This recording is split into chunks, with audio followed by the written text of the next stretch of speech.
Gold தான் last வீடியோவில் சொன்னது மாதிரி இந்த இடத்த டெஸ்ட் பண்ணிவிட்டு மேலே போயிட்டுருக்கு. அதாவது லாஸ்ட் வீடியோவில் நான் வந்து beauty of the market explain பண்ணேன். அதாவது 0.1 0.2 இந்த 2 லைனையும் சேர்த்து இழுத்து விட்டிங்கன்னா அந்த பியூட்டி ஆஃப் த மார்க்கெட் உங்களால் ஃபைன் பண்ண முடியும்னு சொன்னேன்.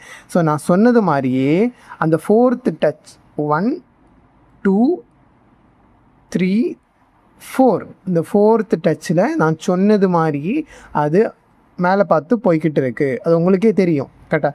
ஸோ நான் சொன்னது மாதிரி அடுத்த லெவல் எங்கன்னா இந்த லெவல் தான் இது டெஸ்ட் பண்ணுறது இதுக்கான முதல் லெவல். இதை பிரேக் ஆகிடுச்சுன்னா அடுத்த லெவல் இங்கே இருக்குது, அதாவது இங்கே வரும் மார்க்கெட்டு. ஓகேவா, இதுதான் அடுத்த நெக்ஸ்ட் லெவல் ஆஃப் ரெசிஸ்டன்ஸ். இந்த ரெண்டையும் ஹிட் ஆகிடுச்சுன்னா market will be fall down. இதில் வந்துட்டு ப்ரீவியஸ் லெவல் ஆஃப் சப்போர்ட் வந்து மார்க்கெட் திரும்பவும் கீழே வரும். அந்த கீழே வர லெவல் வந்துட்டு இந்த ட்ரெண்ட் லைனை ரெஸ்பெக்ட் பண்ணுற ஏரியாவாக இருக்கலாம்.